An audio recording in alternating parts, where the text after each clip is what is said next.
I see us. We are there. We are live. Yeah, we are. Welcome in. Hello, everybody. People in the chat, make some noise. Even though you were already hearing us before, so you know why I'm late, because as I said, I have a new physiotherapist, and I was trying him for the first time today. Great one, by the way. I love him. That's good. That's good. I'm posting on Instagram. People, hi everybody. Ciao, Squirrely, Nicholas, Paranormal, Mimi Mason, Loud Upgrade that was making fun of the fact that I'm always late. Yeah, I am. Can be a good thing too, by the way. I mean, it definitely gave people a little extra time to arrive here. Exactly. Or go away. Because that fucking dude is late, so fuck off. Well, I did my best to entertain people while we waited for you. I'm sure. Lady Sara Noir, I found you on Instagram. There is a bit of your boobs on the post on Instagram, but I took a picture of the screen, so I'm pretty sure Instagram is used to that at this point. I don't know. My Instagram is just full of alpacas and Disney stuff. I click like on every fucking Disney page I could find, like everything. Disney Park, Disney Friends, Disney Wives, Disney whatever. Disney Wives? That sounds a little suspicious. That's a little suspicious, that's true. Okay, posted it and go. Okay, it's shared. Excellent. But well, obviously I know that there's a ton of people in the chat who does know you because they follow you and stuff, but I also know that there are people who don't know you. So tell the people about yourself. Who are you? Yes, my name is Matteo Fabbiani. Also, I use the name of vDiva too. I'm mainly, as my main job is a video director. I have a company with my girlfriend called VD Pictures, where we shoot music videos for a lot of bands, like the Powerwolf, Lord of the Lost, Mono Inc., Tanzwood, who else? Mr. Misery. I don't know. I can make a long list because it's pretty long list. Yeah. And I just said the ones that we work most often with. Then I have a band called Hell Boulevard, where I sing and I produce and I compose and I do artworks and photos and everything. And then since a few months, I have a solo project. It's basically my first serious solo project ever, and for that I do instrumental music. It's mainly piano and string quartet and a bit of synth. It's sleepy music. It's perfect for late hours if you need to sleep and you can't fall asleep, or if you have babies and you want to make them fall asleep, or if you are depressed and you want to get even more depressed. Something for everyone, I guess. Yeah. But there is also a little bit of light in that music, of hope, and I love to do that. If I could choose right now in between all of these things, I would just do this, like this piano, relaxed music. But I also miss the Hell Boulevard stuff. About Hell Boulevard, the thing I miss more is the going around with the band, with the guys. Yeah, that makes total sense. So maybe it would be enough a pub with them without the band, but we're going with the band anyway. We all like to spend time together, I suppose. I mean, you clearly are a dude with a lot going on for you. That's very obvious. I wish the opposite most of the time. I really love to be bored. I mean, when I'm sitting there and I'm like, I don't know what the fuck to do, then I stop like for a minute and I'm like, this is amazing. This is just amazing to be bored. I love it. I mean, sometimes it's good to just do nothing. It's supposedly good for you. That's what all the wise people say, at least. Yes. And anyways, everything else is pointless. I mean, why you do stuff? For what? For who? Just for yourself, to make you feel better. So, so philosophical. I love it, and I wholeheartedly agree with you on all of that. As long as you do it for yourself, that's the most important thing, if it makes you happy. Yeah, exactly. But yeah, let's. I have a bunch of questions. Yeah, let's just start somewhere. Well, you told a little bit about what you do and stuff, but how long have you actually done music? We're just gonna go over all the basic stuff first. I think I was 10 years old, and I was a big Michael Jackson fan mainly. And my father bought for me a karaoke thing where you got 2 tapes. You know, do you remember tapes? You are too young maybe for that. No, I actually remember tapes. Okay, so you got 2 tapes in this karaoke thing, and you can record on the first and then move it on the second deck, and then record what you recorded before and overdub on top of that. And then you can do that forever and ever and ever. Of course, the quality of the recording is getting worse and worse, but still you can record many instruments over and over another.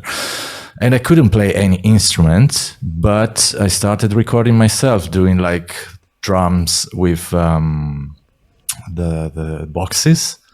And then my brother had a classical guitar that he never used, never played. Someone bought it for him, and as a lot of people, he played it for one day, discovered that he couldn't play and stopped it. But I started to play the riff of Bad from Michael Jackson. Oh. And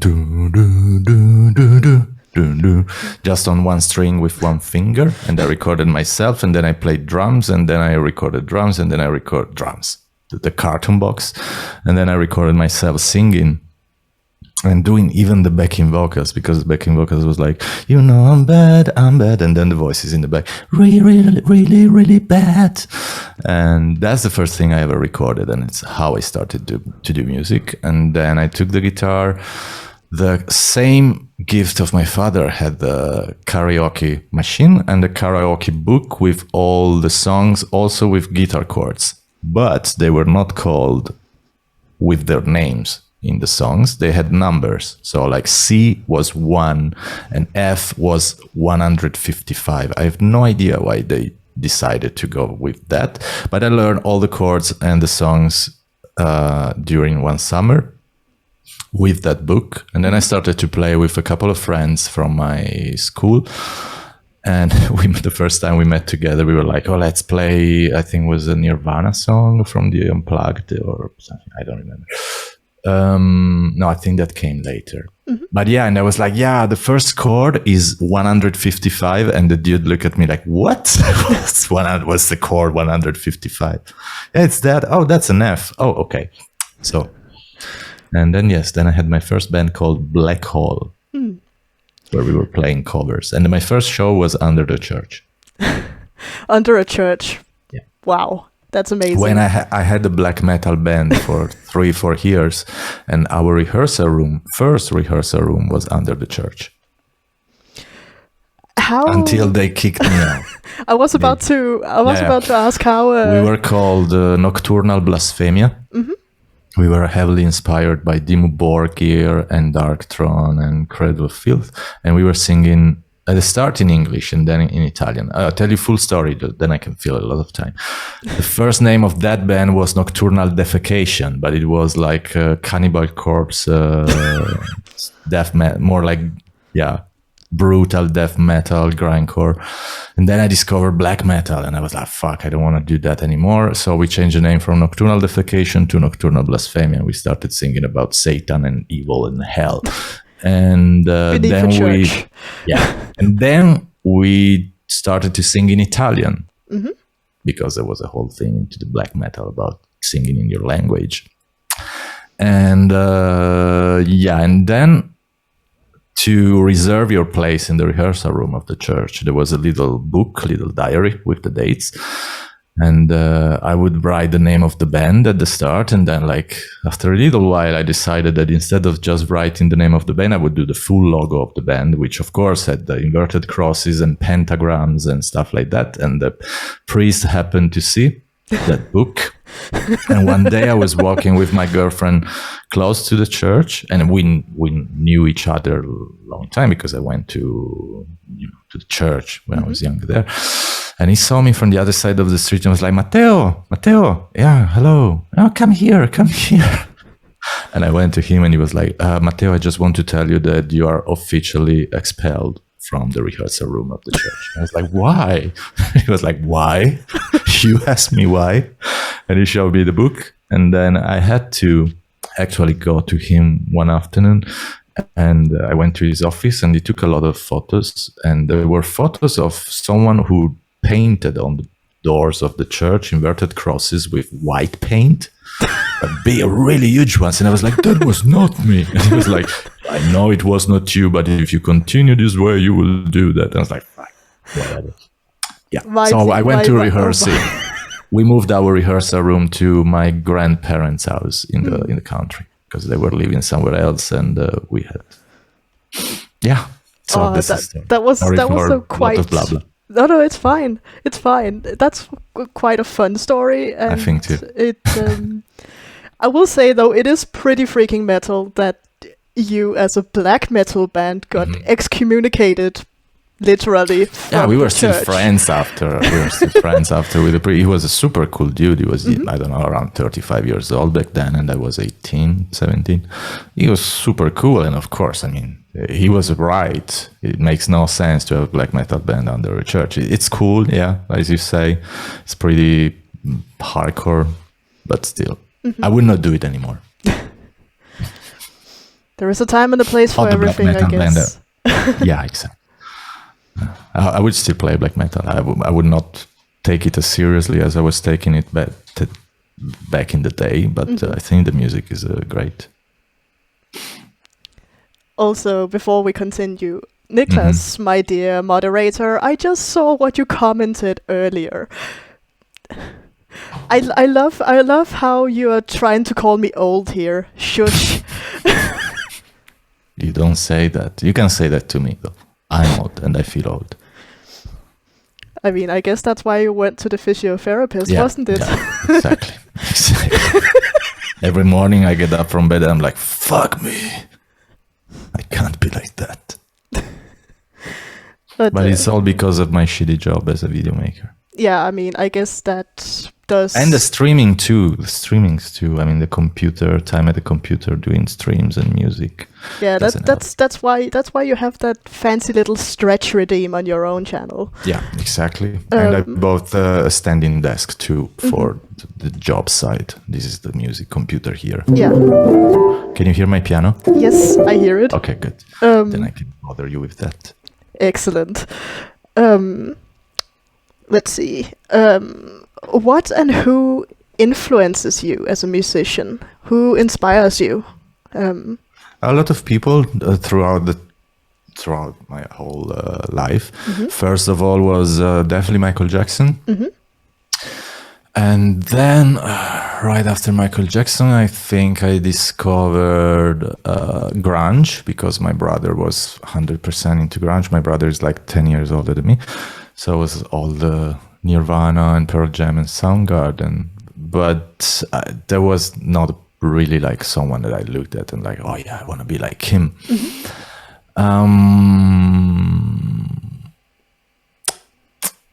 So I think the next person who really influenced me a lot was vDiva and him in general. Yeah. Because I was coming from all these black... I mean, I could say... I don't want to say that name. I mean, it's not cool to say that you were influenced by Burzum back in... It was a different thing back then. Yeah. I mean, we were young and it was a different thing. Now he's whatever. And but yeah, the whole black metal thing was really influential on me. I was a shy little town boy, and that all black metal time really helped me to stop caring about what people thought about me and do just the fuck I want. So it was really good for that. But after musically, I would say him, because I started to listen to like Sentenced and some Finnish bands, and there's like Typo Negative too, which are not Finnish, of course. And I moved from black metal to a sort of gothic metal, a bit Catatonia and Sentenced, stuff like that. And then one day I was watching TV during lunch, and I still remember it as it was yesterday. And they played on TV the video of Join Me. Oh, that's a good one. And I remember staying like this with the fork, like, and thinking, yeah, that's what I'm trying to do. This is exactly what I like. I mean, the gothic, super mega gothic style, the melodic music, but still kind of metal and not metal, but rock. And plus he was hot. He was hot as hell, which helped. I'm pretty sure that pretty much any goth girl out there of a certain age has had a crush on Ville Valo, and probably also some of the dudes. Absolutely. I mean, I'm straight, but fuck, it's Ville Valo, of course. I mean, Forever Crash, absolutely. I mean, I don't care. I would totally dig it. And so yeah, I would say him as big influence after. And then after that, I think straight to the orchestral and soundtrack composers, and this last 2 years, a big influence from people like Olafur Arnalds. And back then was more Jan Tiersen and Michael Nyman. Jan Tiersen is the one who wrote the soundtrack for Amelie, and Michael Nyman, just to say, is the one who wrote the soundtrack for The Pianist. That there is a lot of people who I admire. I could say like Leadfoot, who is, if you people don't know, just go and check. Leadfoot is a crazy good. He called this kind of music gothic blues. He's and it's why I have these bones tattooed on my fingers. It's a tribute to him. You can't really say because of the focus, but that's a tribute to Leadfoot. And there's a lot. I love mainly every kind of music. So yeah. Wow, I talk like a lot. That's totally okay. Okay. It makes it much easier for me. Speaking of, since you mentioned tattoos, anyone who has seen a promotional picture where you can kind of see your arms and stuff, you can tell that you're quite tattooed. How many do you have? I have no idea, but I think around 15, 20, 30. I just do, I have the full arm, but it's full of different random things. It's at one point I guess they just become one. Yeah, exactly. Like these are lyrics from a Italian band called the Spiritual Front, and on the other side I got lyrics from Oasis. This I did it like after a tour, I think, or right before a tour, that says, "Don't put your life in the hands of a rock and roll band." I think amazing lyrics. And then I have the autogram from Willie Nelson. And yeah, most of my tattoos, I did them by a friend of mine, one of my dearest friends in Italy. And every time I went to Italy or to my hometown, because I lived away from my hometown since I'm 20 years old. So it's now 20 years, 22. And it was always the time, to meet and talk about what's happened in our life during this time. And in the meanwhile, it was like, okay, let's make a tattoo. What do you want today? And I'm like, oh, I don't know. Let's do the Back to the Future logo. And let's write Johnny Cash here. And do you want to do something else? Yeah, let's do a line there. So that's how most of my tattoos are there. Random shit. Which I love, which I like.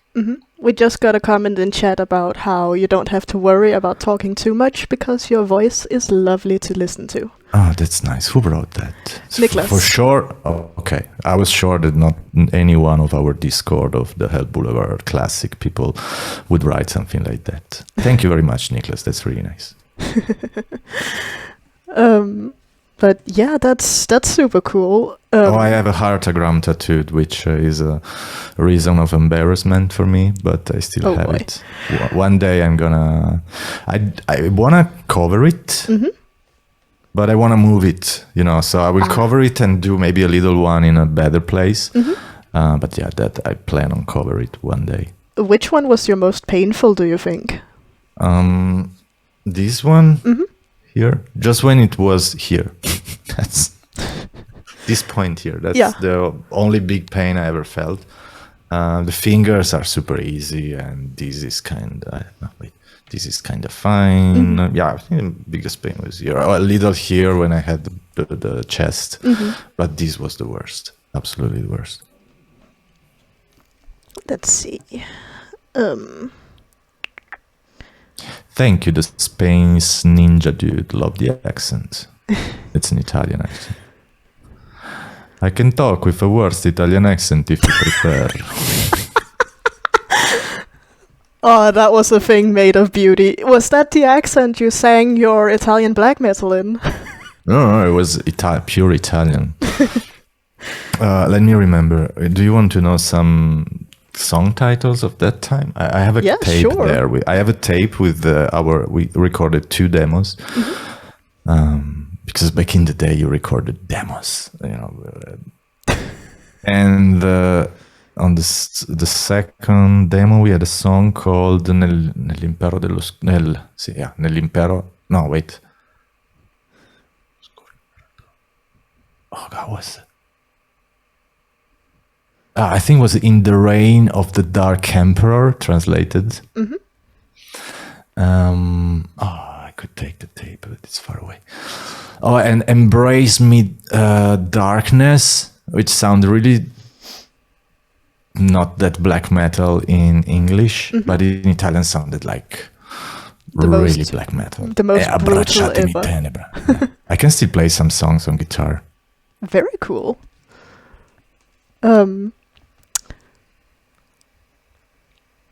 Speaking of the whole visual side of things, are you a vain person? No, I'm an insecure person, like most the singers. I mean, we all put this mask on and feeling really cool and shit, but basically most of them, and I can tell you because I have experience with touring with other singers and making videos, which is a hard moment for a person to put, because you put yourself out there, and the camera, it's often not really forgiving. It's much less forgiving than an Instagram post. Yeah, because when you're behind a camera, there's a whole lot of stuff you can't necessarily do because it's real time. And although there are rumors that they have all sorts of weird filters now. Yeah, there are. We got filters that can even on literally videos. modify you while you're live. Yeah, that's true. But it's really long to render, so I try not to show it too much. Render means like when the video is done and edited, you have to create the file. And if you have like super heavy plugins that fix your face, it's gonna need like days and days to create the final file. So we don't really do that. We did a few stuff like improve skin, and that's small. But yes, at the same time, I'm for sure an insecure person, but I'm also vain. I mean, I also like myself. I like to see myself and like myself for sure. There is a vain side. I mean, it's probably a good idea that you kind of like seeing yourself, because otherwise I guess you wouldn't do all the things you do, being a performer and stuff, because that means that people obviously will take pictures of you and post them all over the place. God. Some of them are better than others. I think, for example, there should be a law that should not allow people in the first 5 rows to take pictures of singers if the stage is higher than, like 1 meter. Because last night I showed it today to Chiara while we were having lunch. Last night I had like a moment where I was like, I really want to listen to Going Under from Evanescence. There is a beautiful acoustic performance of her like 20 years ago. And then I went to see that. And then there was a live of, I think a couple of months ago, of Evanescence Now. going under, and the video was from a dude in the first row.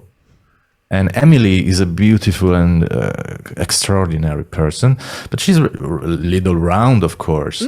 And from the first row, she didn't look like in the video like a little round. She looked really bad, poor girl. But it's not her fault. It's fault of the person in the first row taking the videos from there. It's like 25 chins. So when we are on tour, and then the day after we watch the photos of some concerts, and you see yourself looking like, yeah, this is like, such a no. good look. Yes, that. Black we trust. Yeah. If you put sound to some of those pictures, it sounds like that. Oh, you just gave me a terrible idea. Yeah, do that, please. I post them sometimes on my Instagram too, because I mean, I post the cool ones where I'm like, all sexy, but that's fake. That's all. So I like to post sometimes also the real deal, so people doesn't get too disappointed when they see you in real life. I mean, I still remember that at one point you came across a rather infamous photo from, I think it was Rock Arts. Oh, yeah, that was amazing. That really sounded like rock we trust. It was some really interesting angles that got caught in that image. But I have to tell you the truth, and I think I said it during our stream, that after that I was like, oh man, that's a really bad photo. Why did they post just that bad photo? So I went on Google looking for other photos from the Rock Arts, and they were all like that. So I was like, maybe was not the photographer, maybe it was just me. Oh dear. It's like that moment when you go to there is this super fun meme when you go to the hairdresser and you look at yourself in the mirror while they are doing your hair, and you're like, did I always look so bad? Yeah. It's like terrible. But yeah, maybe it was not the photographer, maybe it was me. But at the same time, there was a fucking amazing show. So cool to play at the Rock Arts. Our biggest stage ever, I think. And at the end of things, that's what matters, that you had an absolutely. epic show. Can I tell you a funny backstage story from that? Yeah, I mean, it's go not right funny. ahead. It shows a lot how not rock and roll often we are. For a backstage, the Rock Arts back then, and I don't know if they still have it now, I suppose, they have whole little bungalows, little wood houses, really cute. But since there are a lot of bands, you have the place for like 1.5 hours, 2 hours, like 1 hour before your show, then you can get ready, and then after the show you can stay there for another hour, and then you have to free the place and go away. I mean, you can stay, but you can't use the little house anymore because maybe Powerwolf have to come in. And even though I think Powerwolf could have like 5 of those things at the festival, and probably they had. Anyway, after we were done and we had to free the room, we always try to leave places clean, but this time there was no trash bin, nothing. So we took all of the trash and put it all in a corner in a really nice way, and all the bottles, clothes, everything clean, just in a little corner. And then the girls from, like 1 hour later, the girls from the backstage area that was at the reception, we were coming in for drinks, and they stopped and said, "Are you Hell Boulevard?" And we're like, yeah. "Oh, we just want to thank you so much. We forgot to put the trash bin, but you were so kind and left everything so clean like no one before." We were like, okay. Yeah, so rock and roll.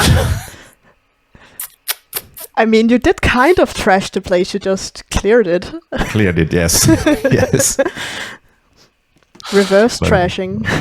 Yeah.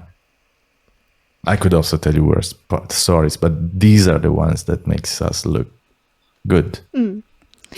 That actually ties in well with the next question I had for you. Is there any misconceptions people have about you? I don't know now. It's really hard for me to say, because back in the days, especially, I had people saying that they thought that I was like, full of myself and treating people like shit. And then when they really met me, they were like, oh, you're actually really kind and really funny, and you're a cool dude. So that's the only thing. I don't know if people still think that. I hope no. I mean, I put myself, especially since we have the streaming, out there a lot, and I show that I'm not a jerk, or at least I'm not full of myself. I really don't feel like I don't have reason to be. So yeah, just that. And of course, when someone tells me, "Oh, you look so hot," I'm like, "No, trust me, I'm not." It's just good light, and it's my job to make people look good. So when it comes to me, I also try to make myself look good. But like seriously though, it's quite interesting how people will sometimes have a certain perception of you until they get to talk to you, because yeah, sure, I know we all do that. Come on. Yeah, I know. All do that. We all do that. I know that people have a certain perception of me, and then I start talking. People will look at me and think, "Oh my god, she must be such a bitch," and then I start talking, and then either they'll conclude, "Oh my god, she's such a bitch," or "Oh my god, she was actually quite nice." Yeah. Or sometimes stories go around because maybe once you were really drunk and you acted like an ass because you were drunk. I mean, can happen that. But we all see someone and think, oh, she or he looks like a funny dude, or he looks like an asshole, or for example, I don't know if I really liked Raul before really start to play with him. Could be. I have the feeling I didn't really liked him, or not that first love at first sight. But now it's like I wish to play with him forever and ever. So we all do that. I mean, sometimes you get to know people and then you realize, oh, okay, they're actually really cool people. Yeah. Sometimes also the other way around. You think they're really cool and you talk to them and you're like, yeah, true. We've all had that happen at some point with. And that's also people. Like with girls or guys, or between girls and guys, or girls and girls, or guys and guys. You think a girl or a boy is really hot, and then you start talking with this person, and the hotness level goes from here to. Yeah, exactly. I mean, I've come across some people who were aesthetically attractive, and then they opened their mouths, and then I was just like, ew. Maybe, probably happened with us too. Like maybe some girls came to me, or some boys came to me, and they were like, "Oh, it's so hot," and then I started to talk, and they were like, "Oh God, no, close your mouth." Everything can be. I always try to think both ways, because then I say that and I think, oh, maybe it's just me, but it's never just you. So I guess we can kind of conclude from all of this that you are a little bit vain, but you're also a little bit insecure and very, very humble. Yeah, absolute. But also I think I'm really cool. That too. That was my next point. And it's not a joke. I'm really proud of the things I do. I watch the stuff I do and I'm like, wow, that's cool. So I'm proud of that. But yes, that conclusion is fair. Speaking of all the cool stuff you do, where should we start? Let's just start with the most current stuff at hand, your solo stuff. Yes, that's the best part of everything. You recently released a single from it. Do you want to tell more about it? This one. Adeus? Yeah. What should I say about it? I really like that track, so that's why I chose it as a first single. I read on our Discord, why Adeus, why, which means goodbye in Portuguese. There is no really a good reason for why I chose it for a single, beside the fact that it was a song that had a bit of everything from this project. So had piano, but had a lot of strings part and a little bit of synth. And it was not one of the first things I wrote, so it kind of was already a little bit mature in the process, in the composing process. And I love it. That's the only reason why I chose that song. And title-wise, Adeus, it felt like a little of a dramatic song somehow. So I thought that Goodbye was a good title, but I didn't want to write it in English. I didn't want to write it in Italian. So I started to look for Goodbye in different languages. And when I read Adeus in Portuguese, it was amazing. It just amazing. Also because Portuguese is one of my favorite languages ever. And so that was perfect. Do you want us to listen to it? Because I can play it. There we go. Okay, then I stop to play it live. I just need to grab it. Here. There is no video for now, but it will come. That's why I'm just gonna play it in the background. Yeah. Can I rap on top of it? If you want to improvise, go right ahead.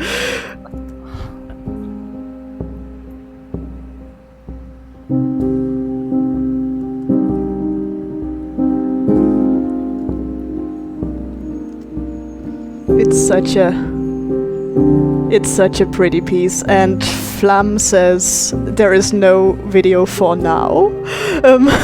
Yeah, of course I will do videos. Of course I will do videos. I want to do a lot of videos from this album. I just have to find the time and the money. Also, Lilith Vampiriosa says that you're the sweetest brush ever. Yeah, she's right. That was fun. I know what she means. It's the black and red brush that was at Feda's place. That's me so much. And I woke up one morning from the tour and we were sleeping at Feda's place. I went in the kitchen and I saw this and I was like looking in a mirror.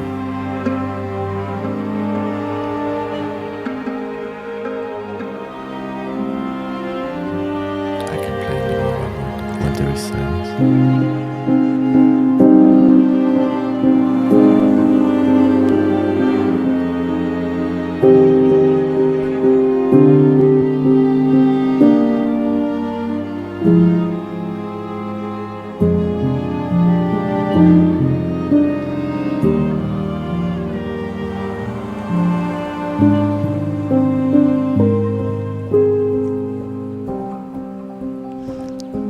Hello, Red Dragon. Good to see you. Are you still looking for the song? No, it's running in the background. Oh, I can't hear it. Then it's just me. Is it going? Round. Oh, that's true. So it's me. I can't hear it. I didn't know it. That's why I was playing. No worries. I didn't know it was there. Yeah, shut up. Tell me when it's over. Makes it more special.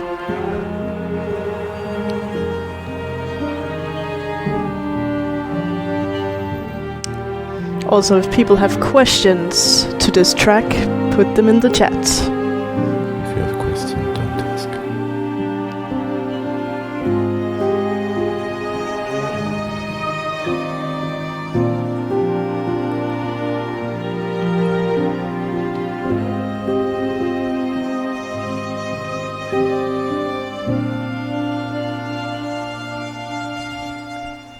It's such a beautiful piece. Thank you very much.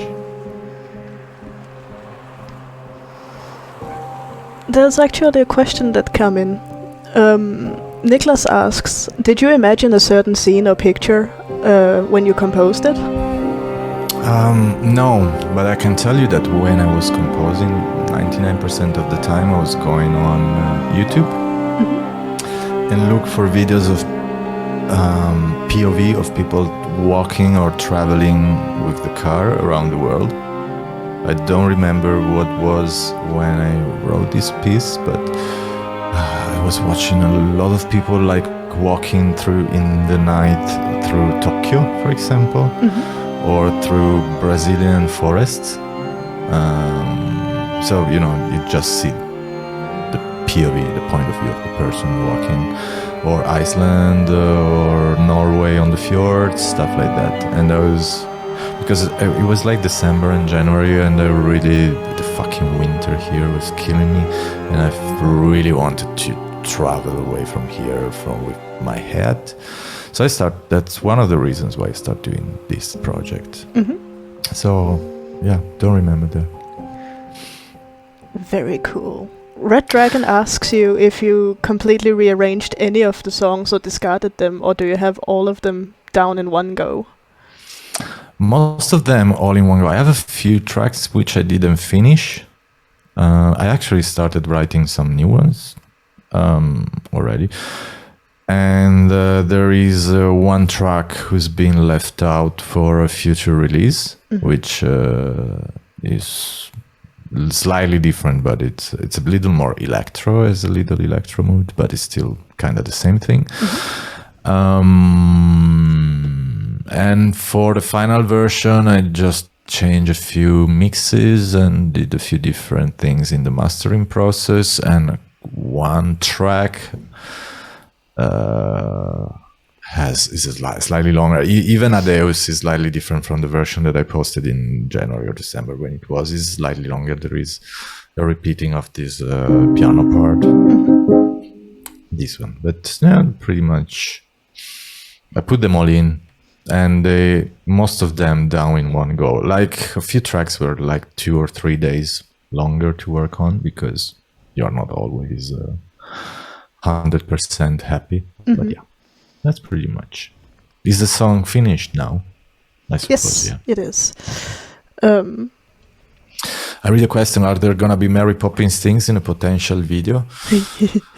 Somehow, if the place I asked for shoot the video, not Mary Poppins, but it's a weird place. So I hope they give me the chance to shoot there. I think it's gonna happen, but Fingers crossed. yeah. Let's see. Yes, there are guitars behind me. There is also a guitar from Chris fucking Harms. Yeah. 6 guitars and an ukulele. Awesome. And the bass. And you can play all of them, I assume. No, I just can play one guitar, the other one's not. I mean, some people keep instruments for decorative purpose. No, I can play that. Yeah, I need to play them to write the Hell Boulevard stuff. And actually, I bought this ukulele not long ago, and I think for the next solo album, I will write at least 1 or 2 tracks with ukulele and piano. It's Very beautiful, cool. beautiful. For a brief second, I thought you were about to suggest you were going to use the ukulele on the Hell Boulevard track. That's an idea. Oh, fuck, I can't play because this needs like 6 batteries. And 2, I took them off. I already played this on stream, but I'm gonna play it again. My girlfriend is gonna hate me really a lot. The sacrifices you do for people. Yeah, poor girl. Okay, now I can't move the mouse anymore. So I hope everything is gonna work. Man, this thing sounds so bad. So bad.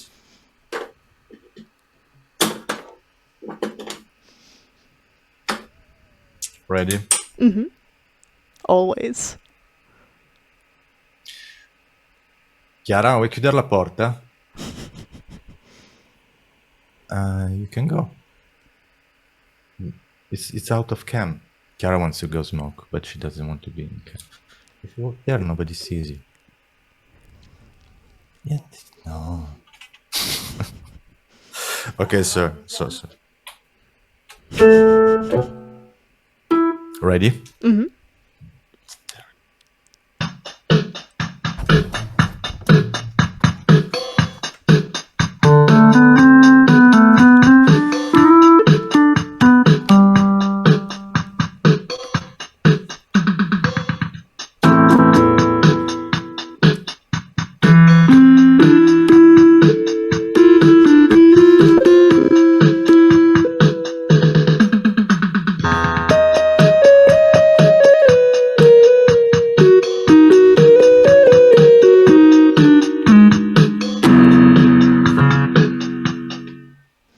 That is such a fascinating little instrument. It's horrible. That doesn't mean it can't be fascinating. True. It's fun. It's fun for like 5 minutes, and then you're like, no, never again. And then you forget about it. And you're like, oh, I have to play it again. And they're like, why am I doing this to myself? But it's a funny memory. Because it's from the last Lord of the Lost video. And then probably Chris didn't really want to bring it back to Germany. So it was like, hey, Matteo, I'm going to give you this as a gift. And Chiara was like, no, we don't have space. But yeah, by the way, people, public service announcement. Just for those of you who are interested, you can go and order Matteo's solo album with all the cool instrumental stuff over on Bandcamp. And extra bonus info, this Friday, tomorrow, it's Bandcamp Friday. Is it? Yes. Awesome. And that means that Matteo gets even more revenue if you go purchase stuff, pre-order stuff. And my moderators just put the links in the chat. Excellent. Thank you very much. I didn't know it was Bandcamp Friday this Friday. I know they are doing that, but I didn't know. First Friday in the month, so... Awesome. Let's see. What other questions do I have here? Yeah, well, when is the solo album out? 20th of May? 20th May, yes. Hopefully together with a video. How long would you say that this entire solo thing took to make? Come together? Yes. To write it, it was like a couple of months. At the start, I went like, okay, one song a day. I really want to keep it like fresh and even for myself. So I'm the guy that spends like months on a track and arrangements and blah, blah. But this time I really wanted to have a different approach, much more natural and, let it flow naturally. Then a few songs went longer, but all in all, a couple of months of composing and mixing. But yeah, for a certain period of time, I released one track a day almost, because I put all of them on Facebook and Instagram at the start, and they were there till last week when I thought, I'm gonna fucking remove them from there, so they're not there anymore. But they used to be there till 2 weeks ago. Yeah. So yeah, all in all, I would say 1-2 months, and yeah, that's it. Let it flow. Someone wrote "Let it flow." Yeah.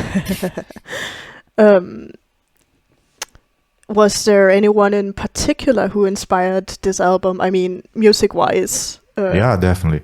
As I said before, people like I always really, really, really loved Jan Thiersen, and even though like he did this as a soundtrack for Amelie back in the days. But the rest of the stuff he wrote, most of it is really different from that soundtrack. But that soundtrack, I always loved it deeply. And then Michael Nyman, and then I discovered Olafur Arnalds, and then I discovered Joy Bevin, and a lot of piano players to do kind of the same thing I do, which is just music that really resonates with me. So it's heavily inspired by all of these musicians. Even though I kind of write in the same way for everything I do. Even though when I was writing black metal or composing black metal, or when I was composing for Hell Boulevard, it's the same process for me, and even the same harmonic structures. Yeah, it's just the genres and components that change slightly. Yes, it's at the end of the day, I always feel like writing the same songs, which is a limitation that I feel on myself. But it's kind of like that, and I just love orchestral music. So the plan was to write a solo album where I would also sing. And I was like, no, I don't want to sing. I really don't want to put my voice on top of music that I really love and that doesn't feel the need for my voice. I really don't. I felt like I was ruining it. There is voice on one track of the album, like the last 15 seconds, and that's all is there. Maybe for the next album, I'm gonna put some vocals but not from me. I want to ask other people to sing on top of it. I just want to take care of the music and don't have to think about lyrics, don't have to think about singing. And I don't like my voice, so it's fine. Kind of ironic for a singer to say they don't like their own voice, but I guess that's common for a lot of people. I mean, I don't particularly enjoy my own voice as well, but I also know that it's because I think it's something to do with the fact that we actually can't hear our real voices, at least when we talk, because I like my speaking voice. And I also used to like my singing voice. It's not that I hate my singing voice. I think it's because I didn't sing for a long time due to the lack of touring. Yeah. I just got less used to it. So I was really happy when we started to sing on streams and stuff like that, because I got used again to my singing voice. And I indulge a lot into my speaking voice. Like, you know, I can go talking like that for a long time. But when I talk during the day with my girlfriend, most likely I'm like, hey, me. Stuff like that. So yeah, it's not that I hate it. It's just, yes, give a check to Fab Simon. Give some love to Fab Simon. I don't know who he is, but I'm going to click on it and I'm going to give him some love and a follow too. They're going to enjoy your love and affection because... I followed. They also string do games, music. Chatting, and sometimes house music. It's all about the fun. Yeah, I agree. Also, let me know if you need a break to have a drink. I need a break. I don't. But my girlfriends want to smoke a cigarette, and the way to the smoking balcony is there. But should we give you a 5-minute cigarette break then? Yes. Okay. Like we do on the Hell Boulevard. Yes. Let's take 5 then. Yes. I'll see you in 5 minutes. Yes.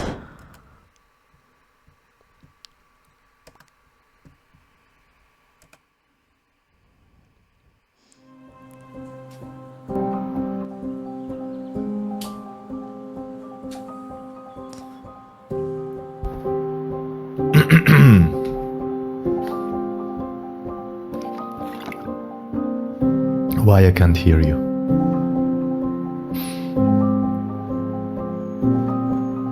I can't hear Sara. Oh my god. Can you hear Sara? Thank you, Red Dragon. Can you hear me? But I can't hear you. Is it me? Is it you? I think it's you.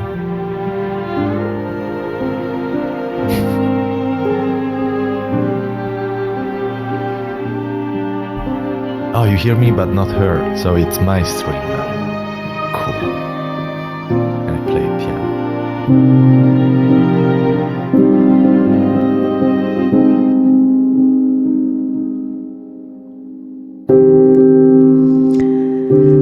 Okay, can you guys hear me?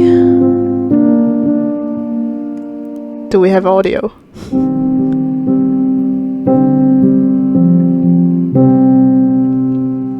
There she is. Yeah. Woohoo! Lilith Vampiriosa. Sorry, I read her name and it sounds like that in my head since always. So every time I read her name, I'm going typo negative. I mean, you do sing typo negative very, very, very well. We figured that out in one of the recent streams. You absolutely rocked singing "My Girlfriend's Girlfriend" on that karaoke stream. That was super cool. That was fun. It's a great track. Mm-hmm. Let's see. Okay, so I think we've covered pretty much all the questions I had about your solo stuff, at least for now. I'm very excited to hear the full thing. I can play a track for you that is not yet out. Ooh. Do we want to hear that, people? If you want. I mean, I'm curious. If you can hear it, let me see. I played it once on stream, but why don't let's play the most the one with the Lord. Ooh. Yes, people are going like, yes, please do it. Good. Let's try. Okay, so I'm gonna talk over it. Stop that. There is one track on the album which has Chris the Lord Arms as a guest, and he's playing cello on it. It was really nice because they brought all the parts for. It's like a double cello song, and I brought all the parts, and then he recorded them. And yeah, I can play that for you. Can you hear if I play like this? Yes, I hear.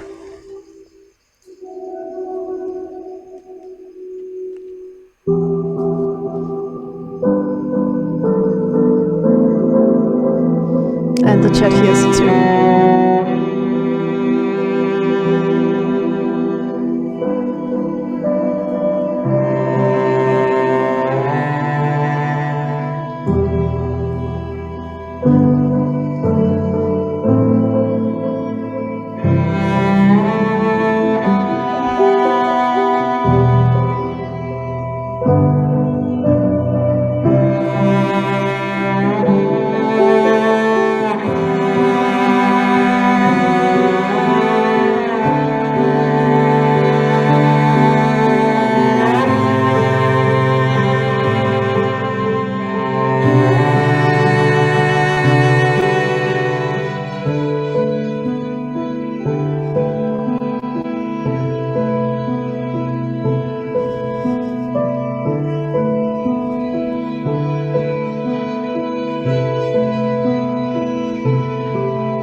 Now it's my favorite part. Oh, that's so pretty.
There you go.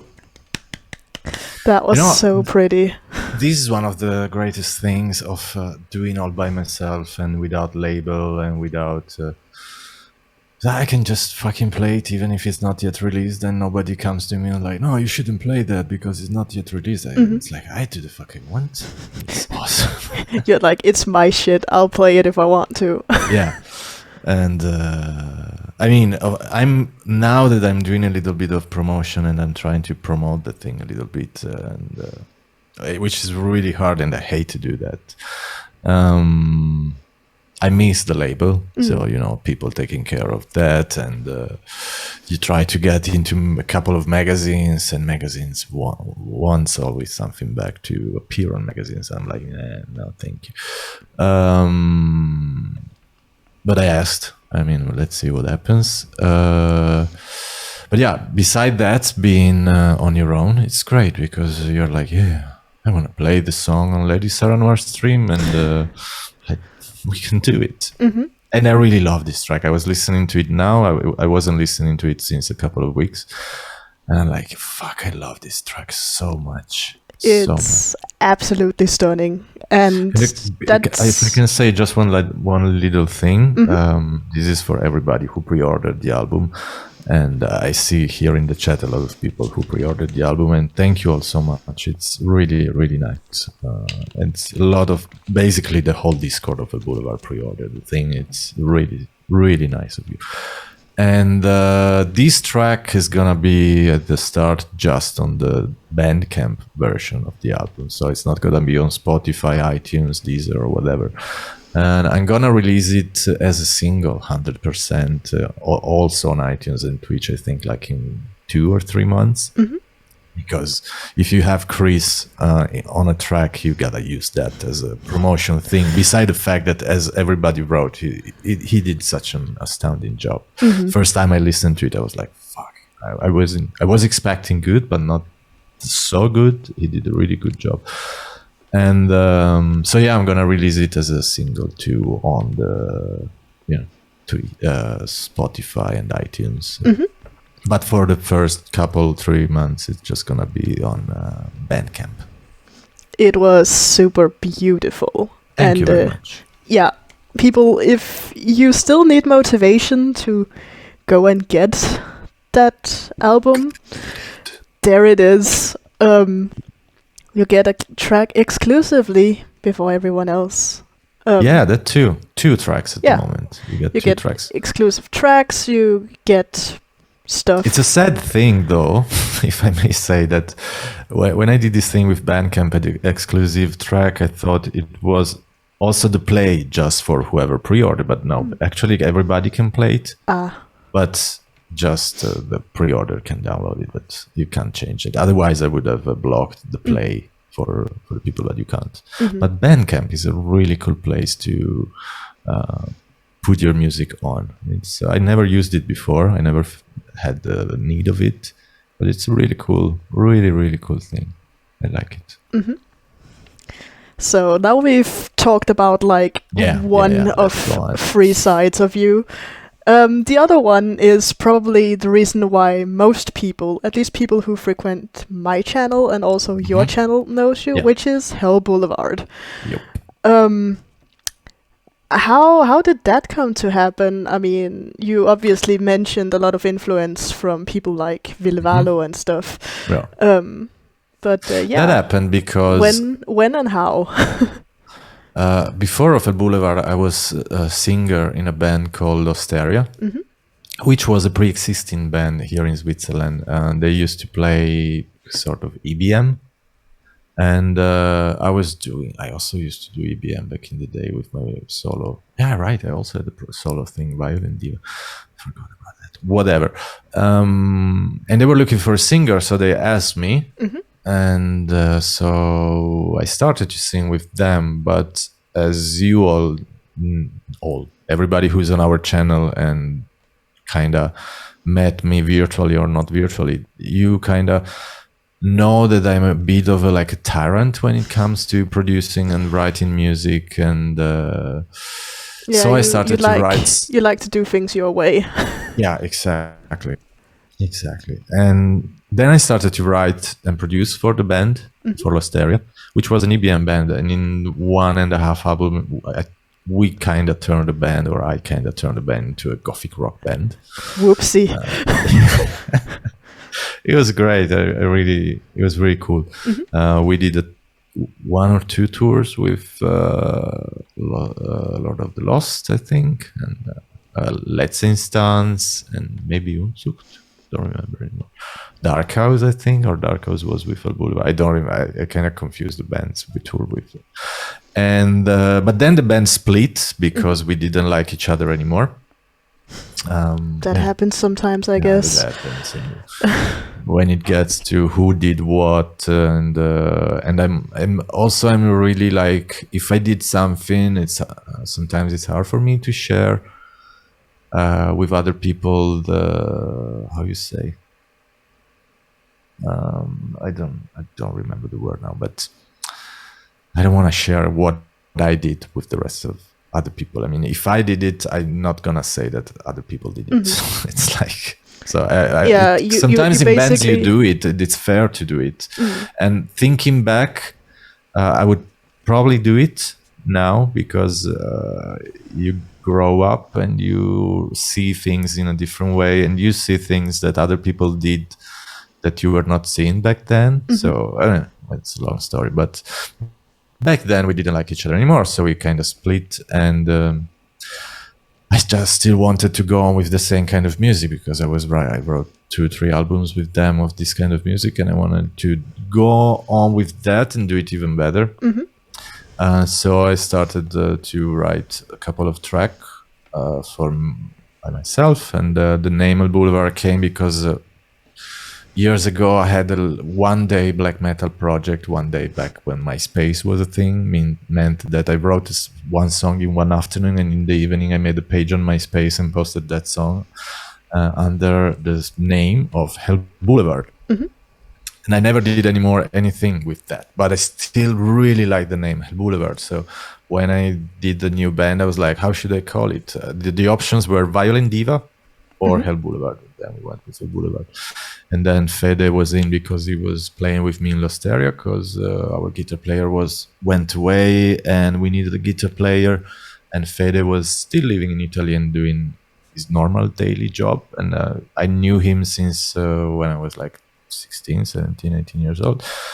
I was like, I knew he was playing guitar, and I was like, would you like to have time to come on tour with us, because we need a guitar player and I know you play guitar. And he was like, okay, give me 1 week. And then he came to Switzerland, he learned the songs, and we went on tour. And what is now 15 years later, today Fede starts his tour with Pyogenesis in all Europe. So I think that was a good call for him when I called him in Italy and asked him to come and play with us. And music-wise, same thing. I mean, the influences were a bit all around the area of gothic rock and symphonic and electro. It's all a big mix. There is a bit of him. There is a bit of I don't know, Murder Dolls, a little bit of symphonic shit, a little bit of EBM sometimes. I can tell you that every time I try to write like a song, I don't know, like Not Sorry, the more danceable songs, in my head is always like, I want to do like a Faderhead song, but with guitars and real drums. I always get these. I mean, the Faderhead, that EBM stuff to me is the most danceable thing. So I love it. I love Sammy. And so there is a bit of everything in that Boulevard, and the idea was to do something not serious, because with L'Osteria we always talk about serious subjects, and I wanted to do a band where it was just like more about the fun side of things. I mean, obviously there are some Hell Boulevard songs which come across as a bit more serious than others. Yeah, sure, but generally, I mean, there are a couple of sad songs which Bad Luck wanted that two really good friends of mine passed, and then I wrote songs for them. But general wise, it's I mean, even in Black We Trust, which could be, that was a song written just because I wanted a song that we can sing all together on shows and feel, you know, united by that. And Zero Fucks Given is the best song I've ever written. That's Zero Fucks Given is the perfect song for me for a Boulevard. Which actually brings me to a tangentially related subject. I like tangentially. That's a great word. Which Hell Boulevard song is your favorite? And Zero Fucks Given. Why? Two songs, Zero Fucks Given and Dead Valentine. The Zero Fucks Given because To me, it's fun, it's danceable, has some great lyrics and some great lines in it that I really feel them. It's really like to me. Every time I sing it like the first time. Yeah. It's every time I like, even on shows, I used to like choose people in the crowd and sing at them, sing at boyfriends of girls, and it's fun. It's just fun. And that Valentine, because I think it's a really good gothic ballad. It's to me, it's a song that I would listen even if it was not from my band. I listen to it and I'm like, that's a really good gothic ballad love song. Yeah. To me, Dead Valentine definitely has that whole hymn vibe. Yeah, it does. Totally does. And I like the lyrics, which were written by Chiara. Most of them, I wrote the chorus and she wrote the verses. I think it's a really good song.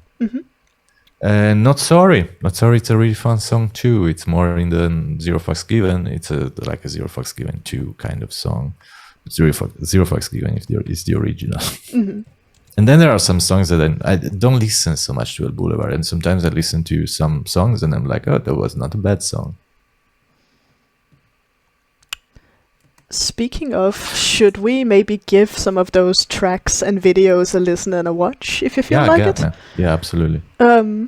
So what do you want to watch? Zero Fucks Given. Zero Fucks Given, yes. Give me a second, then I'll just... Can I just say to Lilith Vampiriosa that it's time to stop with All I've Lost? It's so long and it's so boring. But it's... Okay, let's see if I can make this work. It worked fine during the tests.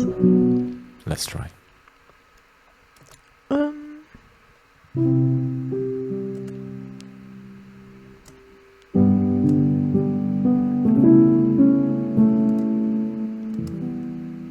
Come back. We are together, the sky turn black. Let's see if this works, because then I should be able to show you what's going on my end of the screen. Boop. Otherwise, I can just watch it on the Twitch. It's no problem. I know it's a stress to show to the Zoom people whatever you're doing. So. Let's see. Oh yeah, now we all. There we go. Yeah, that's cool. Bravo. Looks better than the Hell Boulevard. Let's see. We wanted Zero Fucks Given. Where is it hiding? Yes, Breakdown Birdie. I like the Guru one.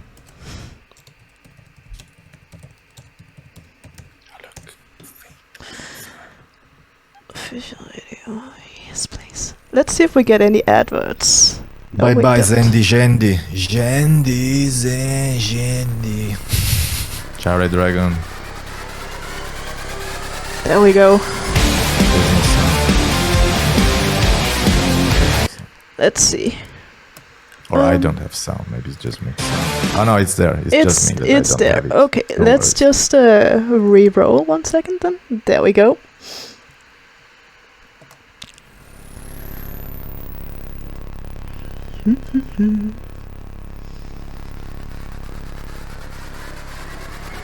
Oh, I've played this a lot on my stream.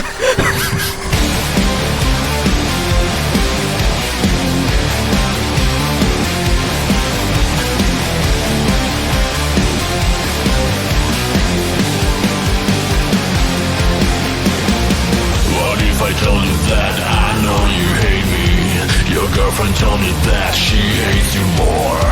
I watch you suffer, so sorry, no sorry. Oh baby, I just don't care. What if I told you that I don't give a single? You wanna screw me, well your girl wants it too. I know you hate it when I stare at you smiling. Oh baby, I just don't care. You hate me and I don't know your name.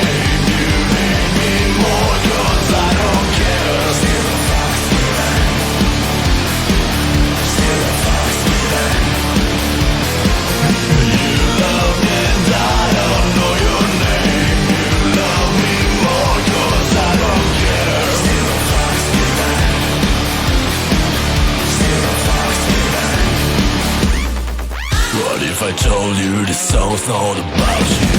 One in a million of zeros like you. They say the kid want to teach every other. Oh baby, I just don't care. What if I show you the fuck that I'm given? Just pick a number from 0 to known. Your girlfriend's calling me saying that she's lonely. Oh baby, I just don't care. Frankly, my dear, I don't give a damn. You hate me and I don't know your name. You hate me more 'cause I don't care. Still a fuck Steven. Still a fuck Steven. You love me and I don't know your name. You love me more 'cause I don't care. Still a fuck Steven. Still a fuck Steven.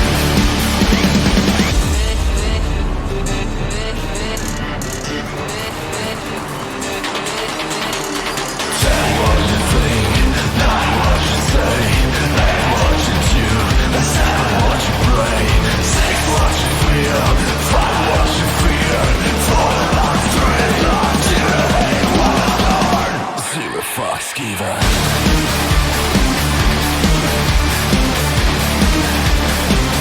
Zero fucks given.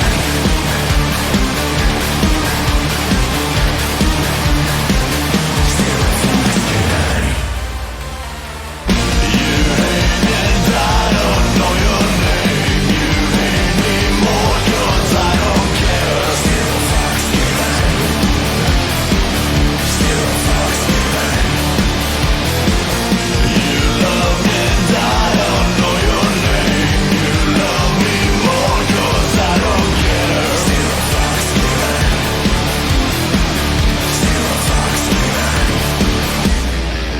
Zero fucks given. Zero fucks given. Zero fucks given. Zero fucks given.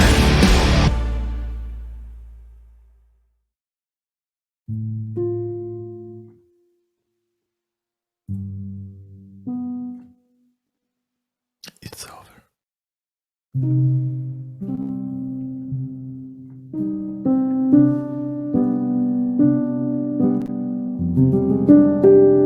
Shh.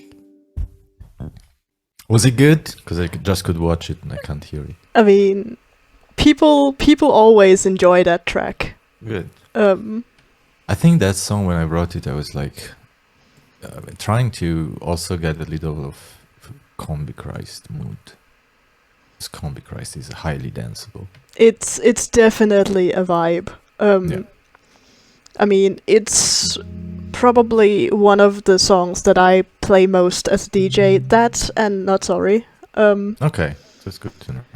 Because, you know, people like those tunes. Mhm. I still think it was kind of funny that one night where you showed up on stream right as I started playing Zero Fucks Given. That was that was quite something. I felt like I had accidentally summoned you. Yeah, it happened a couple of times on Twitch. The funniest time was when I opened a Twitch from like a girl singer of a band. I don't remember now the name of the band. And she was watching for the first time the video, some video of Lord of the Lost, I think was. And I was like, yeah. And she was like, oh man, this video is amazing. I would like so much to work with a director like this video. And I was like, yeah, that's me. I was writing in the chat. And also thinking, yeah, it's never gonna believe that she's gonna think that I'm just an idiot in the chat writing, that's me. But no, at the end, it was cool. Really cool. Anyway. But Matteo, shut up. oh no, it's fine. It's fine.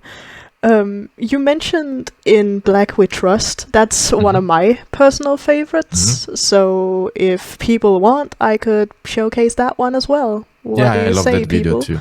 Yes. I mean, you obviously direct everything, and that's what we're going to talk about next. Yeah.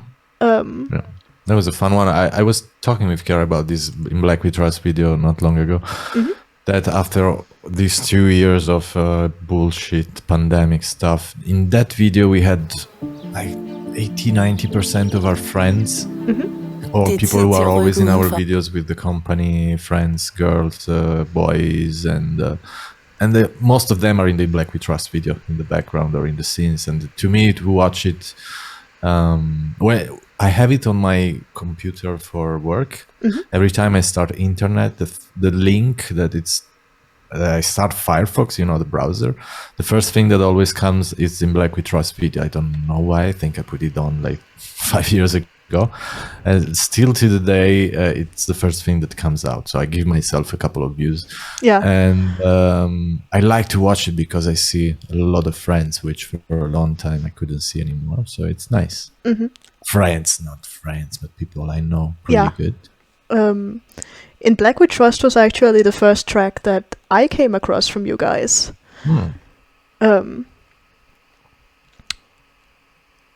Back in the day, which was it was actually around the time it came out. So 2018? Was it maybe like an advertising?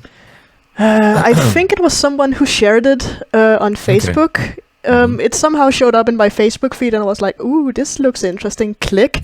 And then I was like, ooh, this is great. That's nice. I like to hear these things. Let's see. Yes, video has loaded. Let's see if I can do this again. Sweet.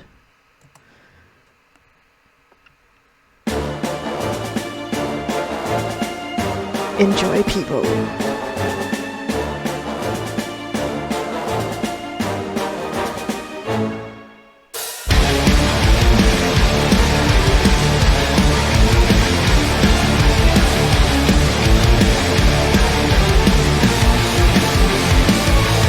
I know your world.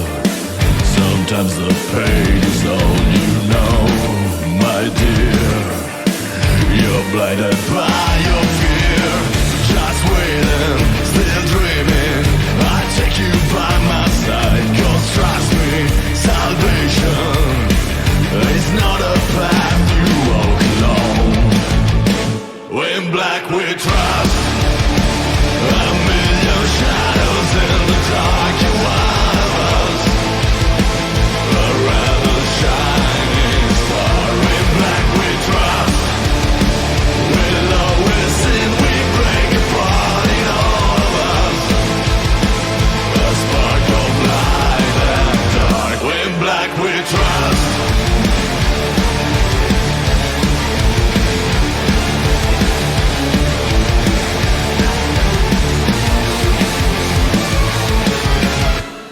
You know those words.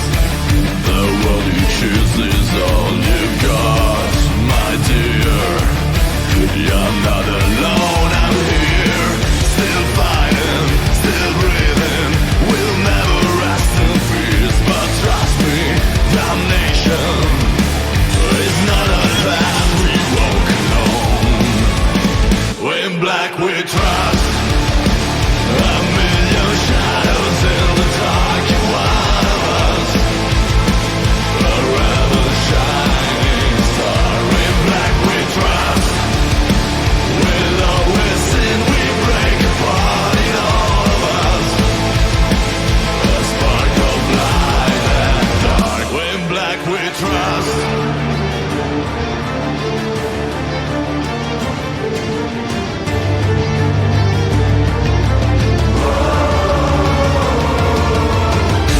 We have dreams but we don't pray. We are sinners, we are saints. When the light goes out, they will write on our grave just an habit of the taste. In black we trust.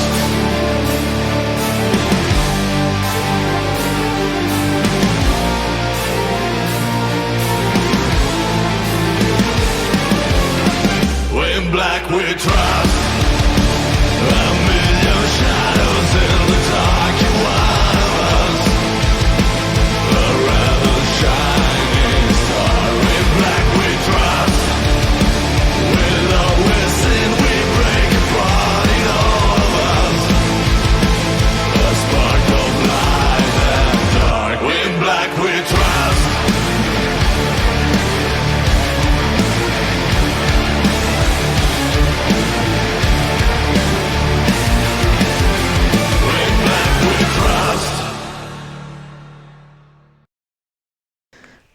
such a good track. Such a good track. It's really weird. I try to don't speak because I can't hear the song, so it's really strange. And now you are all listening to it, and I can't hear it. It's super weird. I'm having a small giggle over Flam in chat because Flam says, "Wow, no pauses. This is an experience. Thanks for being in control." Yeah, because if people don't know it, I tend to stop songs in the middle because maybe I want to say something about it, and and people sometimes do not like that. If I could, I would. If I would be a DJ, and I DJ like a few times in my life, and I hated it because I would just jump to the next song after 1 minute because I'm like, oh, listen to this. Yeah, but listen also to this. And now listen to this. You don't want to wait the end of the song. You're just like 1 minute and next. So you'd be the DJ that would do those long super mixes where it's just tiny bits of Yes, songs. absolutely. throughout. And mashups. Ciao, I'm Ranger UK. Thank you very much. Hope you're doing well too. I'm well. Hello, Emo Ranger. Good to see you. But yeah, you obviously directed this video. Yeah. And how is the process of all that like? Is it? I mean, if you ask about Darkly, like the Hell Boulevard videos, it's a fucking nightmare, and I hate it big time because I can't be behind the camera most of the time, and I don't like how other people should feel. So it's always a big struggle for me. But anyway, I take care of lighting and where the stuff goes. And so while you have to try to look at your best, and you do your hair and your makeup, but then you also fix lights and work, and you do that and you do that. While the only thing I would like is think about, put my makeup on, do my hair, and be on focus. I'm out of focus. And I can't do that when it's Hell Boulevard videos. I often thought that I should ask another company to shoot my videos, but I own a video production company, and it's not a good look if for your own videos you ask someone else. It's business-wise, it's not the best move. And so I really do not have fun doing the Hell Boulevard videos, beside meeting the people or so, but personally it's a struggle, and Yeah, because you basically have to do all the things because you have to be in front of camera, but you also I don't even have control on the stuff that they do for me. So it's a whole negative. It's not good. It's not. It sounds like it's definitely not that easy all the time. No, and it's not easy even for the people working. Like, I mean, I really feel really sorry for, like, don't know, when Chiara filmed or other friends of mine filmed. They're all not sorry, and I feel bad for them because they do their best, and probably it's good, but I'm just an ass when it comes to that, and so I feel sorry for them. But like, now that we're talking a bit about your production company, VD Pictures, how long has that been around? It's quite a few years by now, isn't it? I think now it's 8-9 years, something like that. Yeah. Why the name? I mean, I don't remember. I think it was back when I had to put a name on somewhere for something I did. It was not yet official. And it was Violin Diva, and I was putting the VD everywhere. So vDiva, Violin Diva, VD that. And so it was, okay, VD Pictures. It made sense and it stuck. Yeah. And then we started working as VD Pictures, and then you don't change your name because it's kind of a brand now. And so it would be dumb to change it, even though I thought about it, and Carrie's like, no, you can't change that, even if you don't really like it, but you are kind of stuck. Now I would call it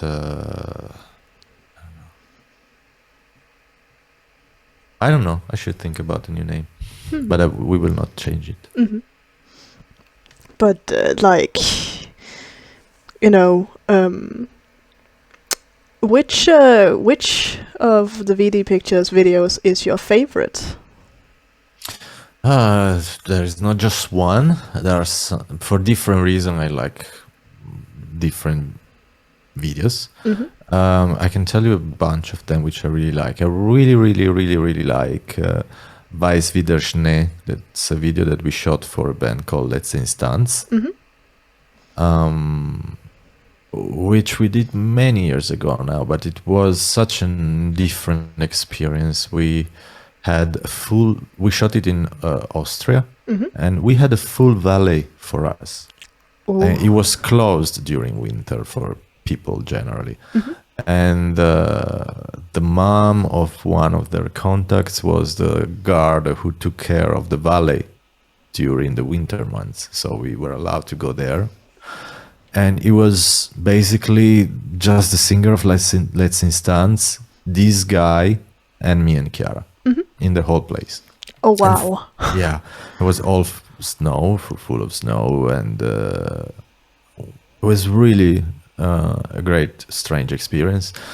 And I think it's a really nice video.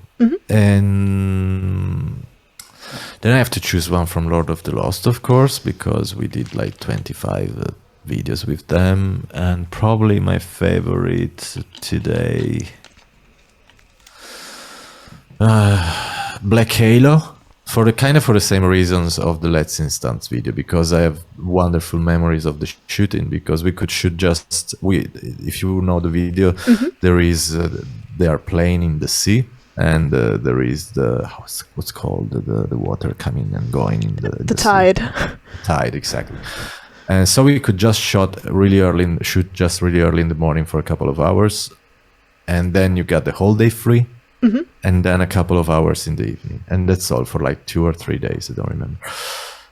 So it actually was sort of a holiday, because the whole day was free and the place was amazing, seriously amazing. And even going there at 5 o'clock in the morning and see the sea at 5 o'clock in the morning there was beautiful, seriously beautiful.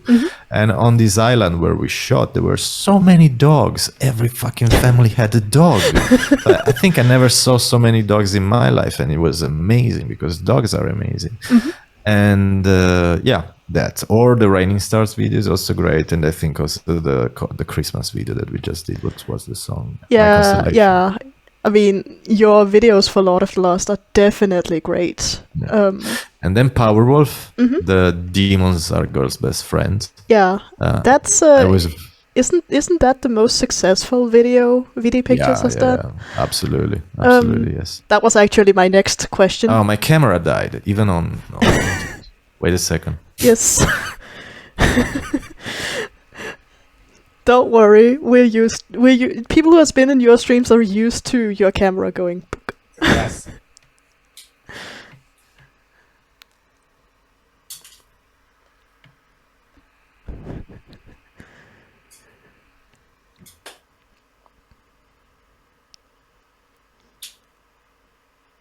Also, I have like 10 minutes left. Yes. Just to give you an idea. Oh, these fucking headphones are broken. They are already broken. They didn't break now. Anyway, so yeah, that's the most successful video. But there are a lot of other videos which I really like. It's hard for me to remember. A couple of mono ink video I really like. I should check my website. But there's definitely no doubt that you've done a ton of really great videos for a lot of cool people. Too many. Is there anyone you would love to make a video for? Yeah, 69 Eyes. Or Ville. Both of those options. This bag, would I would be love to amazing. do Ville Valo and see. Yeah. Well, once, the last time I saw 69 Eyes, which I think was the last concert I've seen before COVID, we went to see them here in Switzerland, and then after the show, we spent time in the backstage with Basie, and we kind of try to, promote ourselves. about that. So maybe one day it will happen, hopefully. That would be great. I would be so happy to shoot for 69. And with Ville now. I would love to shoot the sequel to the love story with the ship from Yeah. his last video. Yeah, that's a beautiful video. Yeah, that ship is so sweet. Yes, with the ship, Flambe. Absolutely, with the ship. More ships. All the ships. All A the whole ships. pirate fleet. I have a couple last questions for you. Yeah, Um, shoot. let me just find them.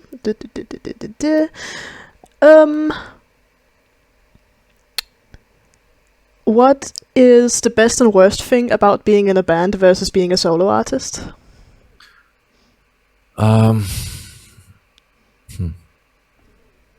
The worst thing is being a band is at the same time the same as the best thing. It's that you have to deal with other people, which can be sometimes terrible, but sometimes can be the nicest thing ever. It's like families. Bands are more likely like families than not like just a bunch of friends, because you spend so much time together, so you go through a lot of mood changes and things like that. So yeah, I would say that if you go into the specific, no, the touring, it's not the difference between solo and so that the worst thing of solo, it's the loneliness, but at the same time it can be a value. Absolutely a It can value. be both a good and a bad thing. Yes, in this case, I can tell you that for this my solo thing now, it was definitely a value, and it was something I was looking for. It's really a project started with the idea of do that as a solo musician and do it alone. I only allowed myself to have Chris because we know each other, and I know he plays well cello, and then on one track there is my father playing accordion, because I really wanted that too. But the all composing, the whole graphic side of things, it was a lonely process. And so yeah, it's the same. It's what is the value is the downfall of it in both cases, both for the band and the solo. I should save this answer and keep it for the future, because I like it. It's also a good answer. Yeah. Are you a brave person, and what does being brave mean to you? No, I'm not brave at all. I'm a pussy. I'm really scared of everything. I'm brave when it comes to need to be it, but I'm really not. No, I'm definitely not. I know way braver people than me, starting from my girlfriend or my family or things like that. I don't feel brave at all. They like, people tell me, oh, you moved and you do the band and you travel and you do the videos and blah blah blah, but that's just stuff you do. I mean, you do it because you gotta do it for one reason or another. But no, I don't feel brave at all. If you could travel back in time and meet yourself at various points during your life, say at ages 6, 16, 26, what would you tell yourself? Enjoy what you are doing right now, because it's not gonna come back this time. And enjoy what you have now, because it's a time where you could really be chill and happy. Because what you gotta do, I mean, when you are 16 years old, if everything is fine, of course, because shit happens. Yeah. But if everything is fine and normal, what you gotta do is study a bit for school and chill out with your family or with your friends or whatever. That you don't have to worry about many things. So just chill. Did I would say at me at 26, I would go and say, well done, go on with what you're doing, because 26 was a funny time. And so just go on. 36 is a couple of years ago, so I would be like, would be not long before COVID, so I would say have much more fun, because it's gonna go fucking away pretty soon. So yeah, always try to enjoy the moment as much as you can, because it doesn't come back. That's very solid advice as well. listen to that out there, people.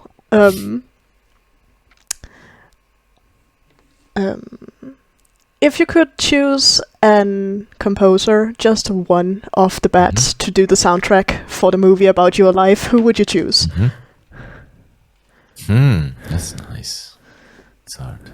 Because the first answer was Danny Elfman, who, for people who doesn't know, is the dude who does the soundtracks for all Tim Burton movies and The Avengers and The Simpsons.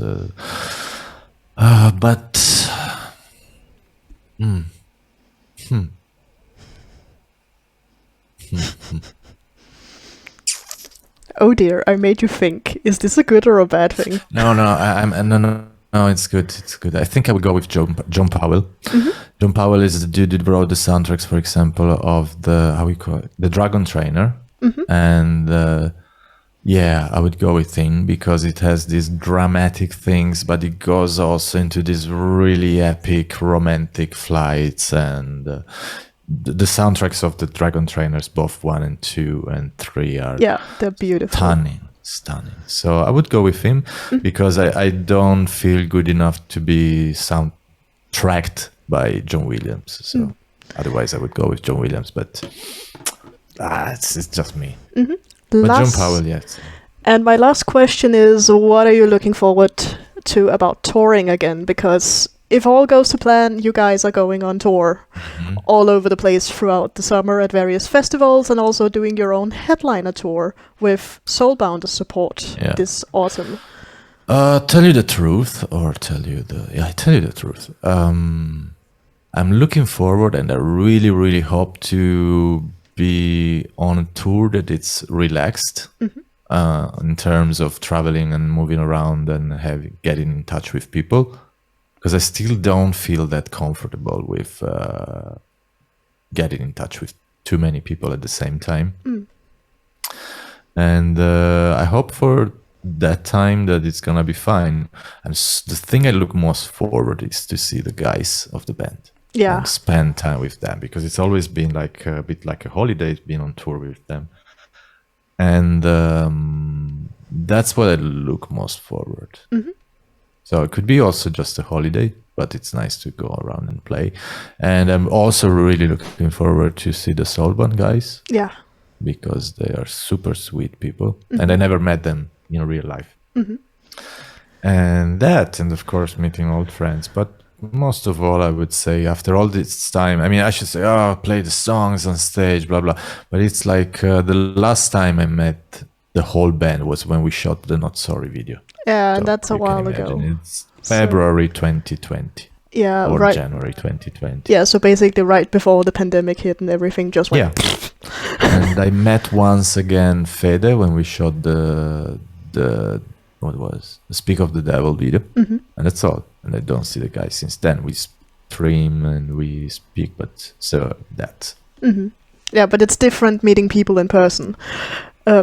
Yeah, absolutely. It's totally another world. I like when we shot the last Lord of the Lost video a few weeks ago.